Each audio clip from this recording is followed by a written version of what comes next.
Find any record from October of 1582. A letter, a ledger, a church register.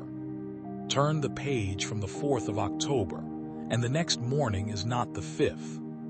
It is the 15th. 10 days are simply gone. The 5th, the 6th, the 7th, all the way to the 14th. They have no sunrise, no market day, no births, no deaths recorded. And here is the part that should stop you.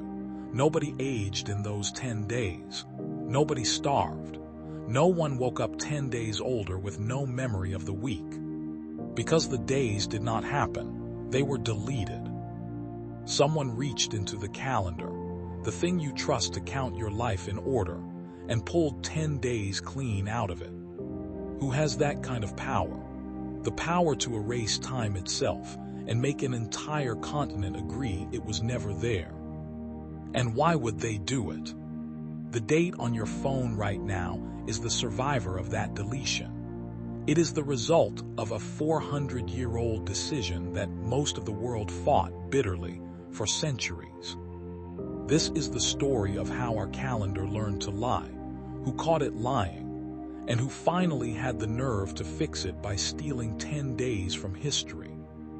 To understand the theft, you have to understand the crime that came before it. Because long before anyone deleted 10 days, the calendar had been quietly stealing time for centuries, and almost no one noticed. Go back to the year 45 before the Common Era. Rome, Julius Caesar. The Roman calendar had become a political disaster, padded with extra months by priests to keep their friends in office longer.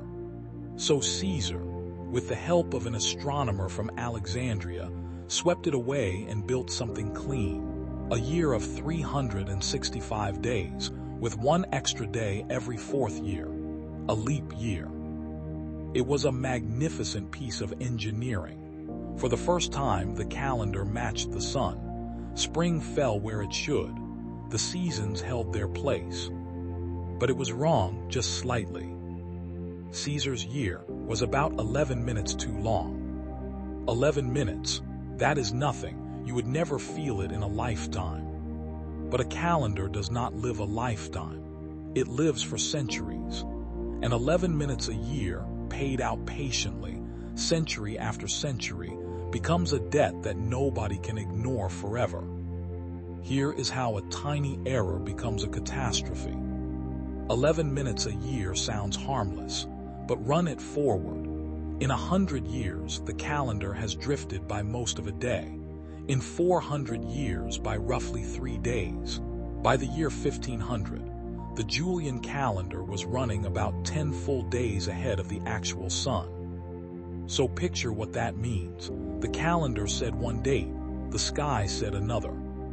The longest day of summer, the moment the sun climbs highest, was sliding away from where the calendar insisted it should be. The spring equinox, when day and night fall into perfect balance, had drifted from the 21st of March, where Rome had pinned it, backward toward the 11th. The calendar was telling a lie about the seasons, and the lie was growing by one more day every 130 years. For a farmer, this was an annoyance. For a merchant, a curiosity. But for the one institution that ruled the Western world, this drift was not an annoyance.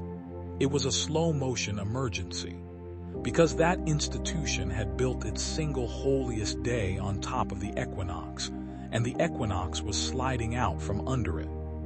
The institution was the Catholic Church, and the holy day was Easter. Easter is not a fixed date. It floats, calculated each year from the spring equinox and the first full moon that follows it. So the entire timing of the most important feast in Christianity depended on one thing being true, that the calendar's idea of the equinox matched the skies. But the calendar was drifting, and so, slowly, silently, Easter was coming loose from the heavens that were supposed to anchor it. The church was celebrating its central mystery on the wrong astronomical day, and the gap was widening every century. This was not a small bookkeeping matter. To medieval thinkers, the date of Easter was where God, the cosmos, and the church all met. If the date was wrong, the order of the universe felt wrong. So in monasteries and cathedrals, by candlelight, scholars labored over the problem for centuries. Monks filled illuminated tables with golden numbers and lunar cycles. Astronomers measured shadows and tracked the equinox against the stars, watching it slip off its mark. They could all see the calendar was broken. The terrifying question was what to do about it, because fixing it meant doing something no one had ever dared. The answer came from a high stone room in Rome in the year 1582. The man with the authority to act was Pope Gregory XIII. He did not invent the solution himself. He gathered the best minds he could find, chief among them a physician and astronomer named Aloysius Lilius, whose plan carried the day, and the mathematician Christopher Clavius, who hammered it into final form. The plan had two parts, and both were audacious. First, you had to pay back the debt. The calendar was 10 days ahead of the sun, so you simply removed 10 days. In a single stroke, the day after Thursday, the 4th of October, would become Friday, the 15th. The equinox would snap back where it belonged. Second, you had to stop the drift from ever returning. The old rule gave a leap year every 4 years, no exceptions. That was the 11-minute error. So the new rule added a twist. Century years, the ones ending in 00, would no longer be leap years, unless they divided cleanly by 400. 1900, not a leap year. 2000, a leap year. It was elegant, nearly perfect, and in a papal decree, Gregory signed it into law and ordered the 10 days struck from existence. But signing a decree in Rome and convincing the world to obey it are two very different things. In the Catholic heartlands, it worked almost like magic. Spain, Portugal, the Italian states, and most of Catholic France obeyed at once. That October, they went to bed on the 4th and woke on the 15th, and the calendar was healed. But the world in 1582 was not one world. It was split down the middle by the Protestant Reformation, and the wound was raw. To a Protestant prince in Germany or a Lutheran town in the north, this was not an astronomy update. It was an order from the Pope, the very Pope they had broken away from. And so they refused. Better, they decided, to be wrong with the sun than right with Rome. Protestant Germany, the Dutch, the Scandinavian kingdoms, all dug in and kept the old Julian calendar, drifting and all. The result was something close to absurd. For more than a century, you could cross a river in Europe and travel 10 days into the future, or 10 days into the past. A letter sent from one city could arrive, by its own date, before it was written. Christmas in one town was ordinary Tuesday in the next. Europe was living in two different times at once, and the only thing separating them was who you prayed to. Nowhere was the resistance more stubborn than in Protestant Britain. And Britain did not just sit on its own island keeping the old time. It carried that old time across an ocean into its colonies in America. For nearly 200 years, the British Empire simply refused the Pope's calendar. But the cost of being out of step with Europe kept climbing. Trade, diplomacy, shipping, all of it snarled by dates that did not match. By the time Britain finally surrendered in the year 1752, the drift had grown worse. The gap was no longer 10 days, it was 11. So in September of 1752, Britain and its American colonies deleted 11 days. The 2nd of September was followed by the 14th. George Washington, born under the old calendar, quietly shifted his own birthday to keep up.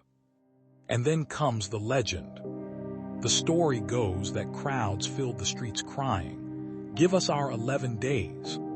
convinced the government had stolen 11 days of their lives, perhaps 11 days of wages, 11 days closer to the grave.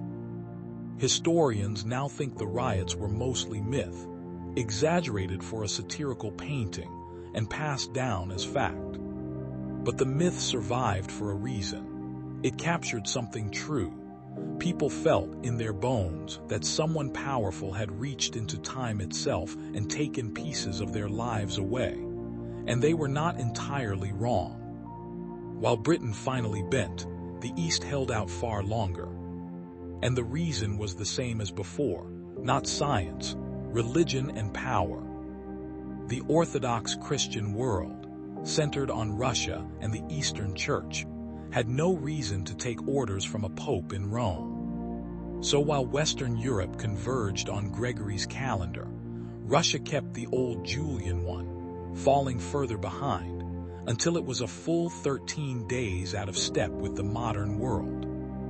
This produced one of history's strangest accidents of naming. Russia's Great Revolution of 1917 is remembered as the October Revolution, but by the calendar most of the world was already using, it happened in November.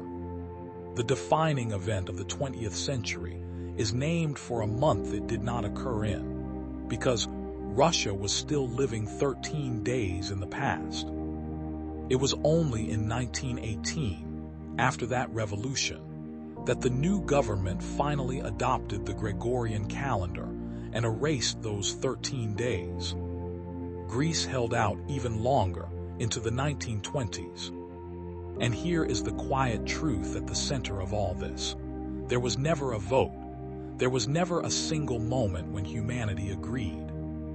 A calendar designed in a papal court in 1582 spread across the entire planet, not by consensus, but by 4 centuries of pressure, commerce, and surrender, country by country, until almost everyone was counting the same days. Not because they trusted Rome, but because the cost of disagreeing with the rest of the world had simply grown too high. So look at your phone again. At the date sitting quietly in the corner, the one you never think about. That date is not neutral. It is not natural. It is not even purely scientific. It is the survivor of a 400-year argument about power, religion, and the right to define what day it is. It carries Julius Caesar's 11-minute mistake. It carries the slow panic of monks watching Easter drift off the stars. It carries a pope reaching into October and pulling out 10 days, a legend of crowds shouting for the days they thought were stolen, and a revolution misnamed for the wrong month. Every one of those days you scroll past was fought over, refused, deleted, mourned. And the only reason your calendar agrees with the calendar of a stranger across the earth is that, one by one, over 400 years, every holdout finally gave in. You think of the date as the one fixed thing, the floor beneath everything else, the thing that simply is. But it was decreed, it was resisted, and it was, quite literally, edited. Which leaves you with the strangest thought of all. If they could delete 10 days once, and most of the world never even felt it, then how much of what you call solid, and given, and true, is really just the last decree that nobody managed to fight off? That's what this channel is for. I'm glad you're here, and I'll see you next time.